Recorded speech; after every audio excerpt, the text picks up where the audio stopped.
तर hi hello Shri Swami Samarth, स्वागत आहे परत एकदा तुम्हा सर्वांचं नवीन व्हिडिओमध्ये. तर आमच्याकडं पाऊस आहे आणि सर्व ठिकाणीच आता पाऊस आहे. मला वाटतं तुमच्याकडे असेल. तर आज शाळेमध्ये ना पेरेंट्स मीटिंग होती, तर पेरेंट्स मीटिंग अटेंड करून आलेले आहे आणि पूर्णपणे म्हणजे भिजलेले आहे.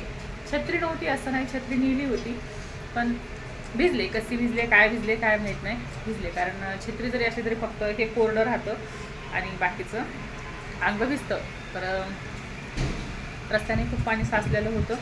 तर चालायचं आणि घरी आले तर जास्त पावसाचा वेग जरा जास्तच वाढला आहे. अजून त्याहूनही जरा जास्तच वेग झाला आहे. तर कसं असतं ना, कधी कधी घर सोडलेलं चांगलं असतं. जुन्या मैत्रिणी भेटतात, छान आठवणी असतात. तर आज माझ्याबरोबर तेच झालं. कारण जसे शाळेला सुट्ट्या लागल्या होत्या तसे शाळेत नाही, सोडायला नाही, आणायला नाही, काय नाही. तर मैत्रिणी मी तेवढी काही गट्टी जमत नव्हती, त्याची गाठभेट काय होत नव्हती. तर आज छान वाटत आहे आणि त्याच उत्साहानं त्याच आनंदाने शाळेमध्ये गेले होते. आपण शाळेमध्ये गेले की आपलेही दिवस आठवतात. मी आता बसते पहिल्या, नंतर हे करते. आणि काम म्हणाल तर माझं राहिलेलं आहे बरं का आज. कारण सकाळी लवकर होती पेरेंट्स मीटिंग, तर ते अटेंड करायला गेले होते. राहिले आता करील काय, धुणं भांडे फरशी वगैरे रोजचंच काम आहे ते, तर ते राहिले. आणि लाडू म्हणाला माझी बिचारी शाळेतून आली आणि झोपले आहे, कारण दमून जातात मुलं. उद्याही परत तिची सकाळची शाळा आहे. आणि कपडे धुईला भरपूर आहेत, पण वाळत कुठं घालायची बरं? धुतली वाळत घातली तर ती वाळतील का, हा प्रश्न आहे.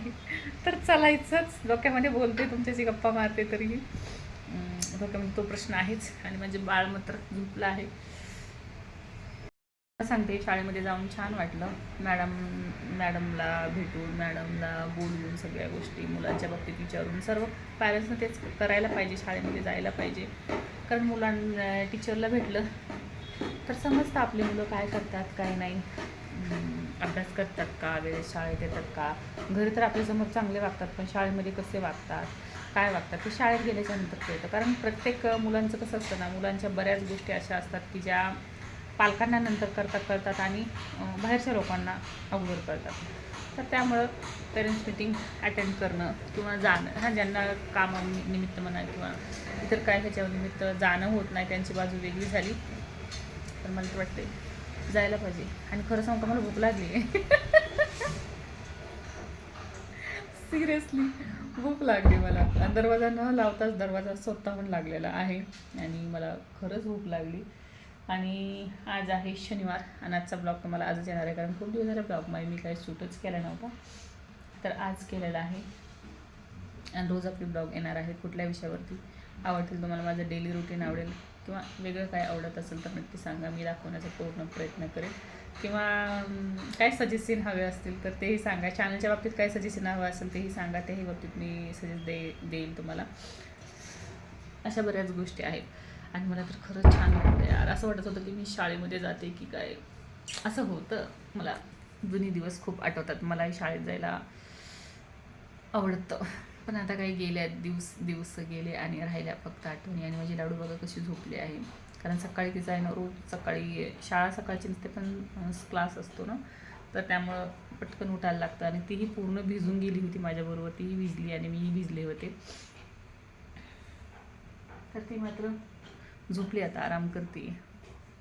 असं असतं मुलांचं. कसं आहे ना, खूप खूप खूप खूप अवघड आहे. कारण मुलांचा जितका विचार करेल तितका कमीच आहे ना आपल्याला. म्हणजे आपल्याला वाटतं की मुलं असं करतात तसं करतात, पण त्यांच्या ठिकाणी ते योग्य आहेत.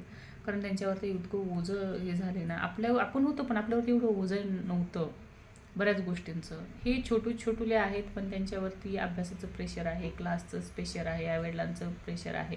सगळ्या गोष्टींचं मुलांचं म्हणजे कॉम्पिटिशन इतकं वाढलं आहे. आपल्या टायमाला होतं पण एवढं कोणी सिरियस घेत नव्हतं. मला तर वाटतं की एवढं कोणी नव्हतं जास्त सिरियस घेत अभ्यासाच्या बाबतीत. पालकही एवढे काय म्हणतच नव्हते की तू अभ्यासच कर, तू असंच केलं पाहिजे, तुला हेच व्हायचं आहे तेच व्हायचं आहे. आणि आता कसं आहे ना, पालकांनी थोडीशी जबाबदारी घेतली पाहिजे की जे आपल्याला कसं वाटतं की आपले स्वप्न आपण पूर्ण नाही करू शकले तर ते मुलांकडनं करून घ्यायला पाहिजे. तर हे चुकीचं आहे. कारण मुलांनाही त्यांचा एवढंसा जीव आहे, तर थोडंसं लक्ष द्या, थोडीशी काळजी घ्या. आणि त्यांना कुठल्याही गोष्टीवरती दबाव देऊ नका की तुला हेच करायचं आहे तेच करायचं. त्यांचं बालपण आहे यार, त्यांना एन्जॉय करू द्या. झोप येते त्यांना झोपू द्या, खाऊशी वाटते काही खाऊ द्या. आणि लक्ष द्या, काळजी घ्या. कारण हे जीवन नंतर आपलं जसं गेलं तसं ह्यांचंही जाणार आहे. पुढेही ह्यांना आपल्यासारखंच जीवनाची ओढाताण करायची आहे, आपल्यासारखेच म्हणजे बऱ्याच गोष्टी करायच्या आहेत आपल्याला. फक्त आपल्या आठवणी राहिल्यात.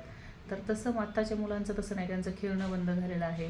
ते आपण ज्या प्रकारे खेळत होतो त्या प्रकारे ते अजिबात खेळत नाही आहेत. तर बऱ्याच गोष्टी मुलांच्या बंद झाल्यात. मोबाईल म्हणा किंवा टी व्हीमुळं म्हणा, बऱ्याच गोष्टी. आपण शाळेतही गेलो तरी खेळायचो. आपल्याला ब्रेक टाईम भेटला तर असं वाटायचं कधी सुट्टी होती, आपण कधी खेळतो. आताच्या मुलांचं तसं नाही आहे. जरी ते शाळेमध्ये गेले तर वर्गाच्या बाहेरच निघत नाहीत खेळण्यासाठी, वर्गातच बसतात. आणि घरी जरी आलं तरी मोबाईल म्हणा, टी व्ही म्हणा, गेम म्हणा, याच गोष्टी करतात. किंवा काही जणांना अभ्यासाचं वेळ आहे ते पुस्तक घेऊन बसतात. पण असं मोकळं वातावरण, मोकळं मैदानात मुलं गेलीत आणि तिथं 1-1.5 तास खेळीत, अशातला भाग राहिलेलाच नाही आहे. जरी आपण त्यांना खेळायला परवानगी दिली, आपल्याला परवानगी भेटत नव्हती.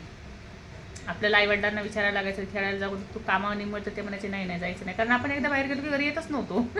हा माझा अनुभव आहे बरं का. मी तर तेच करत होती, कारण मला इतकं खेळायचा नाद होता खूप. म्हणजे पकडापकडी म्हणा, म्हणजे काही बसून जास्त खेळ नव्हते आपले, पळापळीचे खेळ असायचे, बऱ्याच गोष्टी होत्या. तर आता मुलांचं ते काय राहिलेलं नाही आहे. तर खरंच शाळा चालू झाली आहे हे वातावरणामुळंही. आणि मी तर पार भिजून आले. मला 100% गॅरंटी आहे 2 दिवसामध्ये मी आजारी पडणार, कारण माझं ते ठरलेलंच असतं. मला वातावरण सूट होत नाही ना. आज तर भिजून आले, ते पाहू शकता. अजून कपडेही चेंज केले नाहीत. म्हणजे वाटलं मला ते पॅरेंट्स मीटिंगमध्ये ह्याच्यामध्ये जे आढळून आलं मला त्या विषयावरती, असं वाटलं की मुलांवरती खरंच खूप दबाव आहे आणि त्यांचे जीव लहान आहे आणि काय म्हणतात ते कॉम्पिटिशन खूप वाढलेलं आहे. तर आपल्या पालकांची जबाबदारी आहे की थोडंसं ओझं त्यांना कमी करा. म्हणजे असं प्रेशर देऊ नका की तुला हेच करायचं आहे. ते त्यांची इच्छा असेल ते करू द्या. हे जीवन काय बार नाही आहे किंवा हे बालपण गेलेलं काय परत वापस येणार नाही आहे. तर त्यांच्या आणि शाळेतून आल्याच्या नंतर ना महत्त्वाची गोष्ट आपण काय करतोय ना, की आपण आपला मोबाईल घेतो. मुलगा आलं, शाळेतून आला आहे जा, किंवा मुलगी असेल किंवा मुलगा असेल, आले मुलं शाळेतून किती येतात, तर आपण काय करतो, त्यांच्याशी बोलत नाही. संवाद खूप कमी झाला आहे. तर मुलांशी संवाद करा. शाळेमध्ये दिवसभराचं काय घडलं आहे, शाळेमध्ये काय शिकवलं तुला, तू डब्बा खाल्लास का, मित्रांशी बोललास का, शिक्षकांशी बोललास का, कुठे खेळलास का, ह्या गोष्टी मुलांना विचारायला सुरुवात करा. कारण मुलांना ते एकदा गोष्टी आपल्याला सांगायची सवय लागली ना, आणि ते लहानपणापासूनच होतं बरं का. म्हणजे 1ली, 2री, 3रीपर्यंत मुलं असतील तेव्हापासूनच होतं. तर त्यांना जर एकदा आपल्याला गोष्टी शेअर करायची सवय लागली ना, मग ती शेवटपर्यंत आपल्याशी काहीही शेअर करतात आपण न विचारता. पण सुरुवात आहे ना, तोपर्यंत मुलांना विचारत चला की कसा गेला तुझा आजचा दिवस, तू काय केलंस, तू टिफिन तुझा फिनिश केलास का, ह्याच्यातलं काय मित्रमैत्रिणींना दिलंस का, त्यांचं काय खाल्लंस का. ह्या गोष्टीची त्यांना सवय लावा. विचारत चाला, त्यांची चौकशी करत जा. एकदा ते मन मोकळेपणानं तुमच्याशी गोष्टी शेअर करायला लागले ना, की मग सगळ्या गोष्टी तुमच्याबरोबर शेअर करतील. आणि शाळेत काय घडायले, बाहेर काय घडायले, ह्याच्यातून तुम्हाला बऱ्याच गोष्टी कळतील.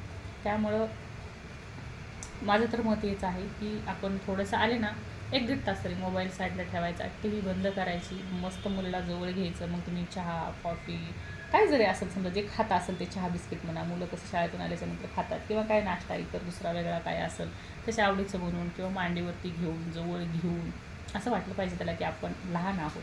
मी जरी शाळेत चाललो तरी आताच्या मुलांना कसं वाटायला लागले, पहिला जरी गेलं शाळेत चाललं तर ते त्याला वाटायला की आता मी खूप मोठा झालो, मला ह्याची गरज नाही आहे, त्याची हां, तसं नाही वाटलं पाहिजे. जवळ घ्यायचं, कुशीत घ्यायचं आपल्या मांडीवरती. कारण आपलं बाळ लग्नाला जरी आलं, तर लग्न जरी झालं त्याचं, तर ते आपल्यासाठी बाळच राहणार आहे. तर असं म्हणू नका की माझं 9वीला आहे, 10वीला आहे, ते मोठा झालं आहे, ते जवळ जा, जवळ घ्या आणि त्या मुलांशी संवाद साधण्याचा प्रयत्न करा. मुलांची जवळीक वाढवा. कारण आत्ताचं जगामध्ये इतकं भयंकर वातावरण निर्माण झालं आहे ना, शब्दात नाही सांगू शकत मी. खरंच. तर होईल तितकं मुलांची काळजी घ्या, एवढंच म्हणायला यार. कारण जे आत्ताचं जे घडतंय ना, त्या गोष्टी पाहून असं ना अक्षरशः असं वाटायला लागले की मुलं घराच्या बाहेर पाठवावत की नाही. पण ते शक्य नाही आहे. शाळा आहे, त्यांचं शिक्षण महत्त्वाचं आहे, आपल्याला घराच्या बाहेर पाठवणं गरजेचं आहे. पण ते काय करतात दिवसभर, ह्या गोष्टी आपण त्यांच्याकडून जाणून घ्यायच्या आहेत. म्हणजे जितकं आपल्याला ते सांगतील, आपल्याशी जितकं मन मोकळेपणानं बोलतील, तेवढ्या गोष्टी आपल्याला समजणार आहेत. तर चला, भूक लागलेली आहे आणि आज शनिवार असल्यामुळे मी फक्त शाबूची खिचडी बनवली होती. तर आता माझ्यासाठी आणि लाडू तर काही खिचडी खाल्ली तिनं आणि झोपली आहे. तर मी आता माझ्यासाठी काहीतरी बनवून घेते. काम राहिलं आहे, अजिबात भिजले तर अजिबात असं काम करण्याचा मूड नाही आहे माझा, पण करायलाच लागणार आहे. कारण धुणं, भांडी आणि लादी वगैरे पुसायची राहिली आहेत. कारण सकाळी लवकर होती मीटिंग, तर मीटिंगला गेले होते आणि शाळेत गेल्याच्यानंतर अशा गोष्टी माहीत होतात आपल्याला, तर वेळोवेळी मीटिंगला वगैरे जायला पाहिजे. शिक्षकांशी कॉल कधी आधीमध्ये कॉलवरती किंवा म्हणजे वैयक्तिक भेटून त्यांच्याशी संवाद साधला पाहिजे, कारण आपल्या शेवटी आपल्या पाल्याचा विषय आहे. तर कधी शिक्षकांनाही भेटा आणि कॉल जमला तर कॉल करा किंवा वैयक्तिक भेटणं झालं तर भेटा. मी मात्र व्हिडिओ थांबवते इथंच. पटल्या गोष्टी तर बरोबर आहे म्हणा, काही चुकत असलं तर क्षमा असावी, कारण माझ्या जे मनात मला जे वाटलं ते बोलले मी, जे मला फील झालं आताच्या ह्याच्यामध्ये वातावरण बघून, तर ते बोलले आहे मी, वेगळं काहीच बोललेलं नाही. तर असंही नाही की सर्वांना ह्या गोष्टी पटतीलच, कारण सर्वांची विचार करण्याची पद्धत वेगळी आहे. तर सर्वांना श्री स्वामी समर्थ. बाय सर्वांना. Thanks for watching.